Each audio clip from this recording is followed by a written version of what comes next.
নেপাল থেকে কিন্তু বাংলাদেশে আসতে 1.5 ঘন্টা সময় লাগে না। আচ্ছা ঠিক আছে, আমি মানলাম নেপাল থেকে বাংলাদেশে আসতে ইমিগ্রেশন ক্রস করে আরেকটা ইমিগ্রেশন ক্রস করে বাংলাদেশে নাম মানে নেপালের ইমিগ্রেশন ক্রস করে প্লেনে ওঠা, প্লেন থেকে ফ্লাইট ল্যান্ড করলে আবার বাংলাদেশে ইমিগ্রেশন ক্রস করে বাংলাদেশের ঢাকা শহরে ঢোকা। তা আপনি দেখেন একটা মানুষের মধ্যে কতটুকু পাপিষ্ঠ থাকলে যে মেয়েটা ভালোবেসে তার জন্য জীবন দিয়ে গেল, শেষবারের মতো ওই মেয়েটাকে দেখার জন্য সে আসলো না। মানে বুঝতেছেন? আর ওই ধরনের বেটাদেরকে থেকে সাবধান আপুরা, যেই বেটারা আপনাকে ছেড়ে অন্য মেয়ের কাছে যাইতে পারে, ওই বেটারা ওই মেয়েরে ছেড়েও আরেকটা মেয়ের কাছে যাইতে পারে। সেটা শুধু ছেলে না, ওই ধরনের মেয়েদের জন্য এটা একদম কমন জিনিস। আমাকে কয়দিন আগে আমি মমতাজ হারবালের শান্তাপু আমাকে জিজ্ঞেস করছিল যে মেয়েদের সিকিউরিটি তুমি কি বুঝো। আমি খুব সুন্দর একটা উত্তর দিছিলাম। আমি মনে করি যে মেয়েটা ভালো, ধরেন যে মেয়েটা স্ট্রাগল করে নিজের পায়ে উপার্জন করে নিজেকে স্টাবলিশ করার জন্য অটকভাবে পরিশ্রম করতেছে, আমি সেলুট জানাই যে আপনি আপনার পায়ের নিচের মাটি শক্ত করেন। দরকার হলে আপনি মাটি কাটেন, দরকার হলে আপনি ঘর মুছছেন, দরকার হলে আপনি মানুষের বাসায় কাজ করেন, তারপরও নিজেকে শক্ত করেন। যে মেয়েগুলো আবার অন্য মেয়েদেরকে বুলিং করে তাদের উদ্দেশ্য সেম কথাই বলবো। নিজের পায়ের মাটি শক্ত করাটা আমার আপনার আমাদের সবার দায়িত্ব। যে মেয়েগুলার কারণে এত সুন্দর সুন্দর সংসারগুলা ভাঙে, আপনি কি মনে করেন এরা এরা কোনোদিন শান্তি পাবে? এরা কোনোদিন আল্লাহর দরবারে শান্তি পাবে?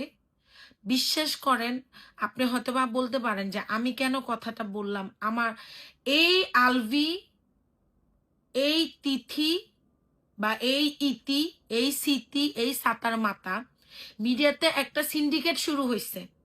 আলবিকে নাটকে নিলে ওই মেয়েকে নাটকে নিতে হবে, ওই মেয়েকে নাটকে নিলে আলবিকে নাটকে নিতে হবে। মাঝখানে অন্যান্য যে ভালো ভালো প্রতিভাবান যারা অভিনয় শিল্পী বা যারা নায়িকা রোল প্লে করে তারা বাদ পড়ে যায়।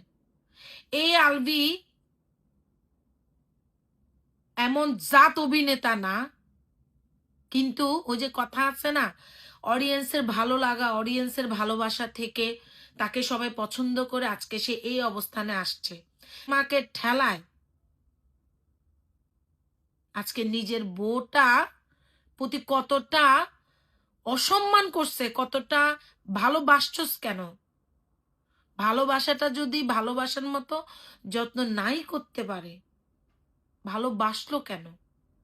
আমি খুব খারাপ লাগতেছে। কালকে আমি আমাদের আরো মিডিয়ার কিছু আমরা ফ্রেন্ড সার্কেলরা নিয়ে এগুলো নিয়ে কথা বলতেছিলাম। তো মিডিয়ার ভেতরে এই এই সিন্ডিকেটটা যে কি বাজে আপুরা ভাইয়ারা, কি বাজে।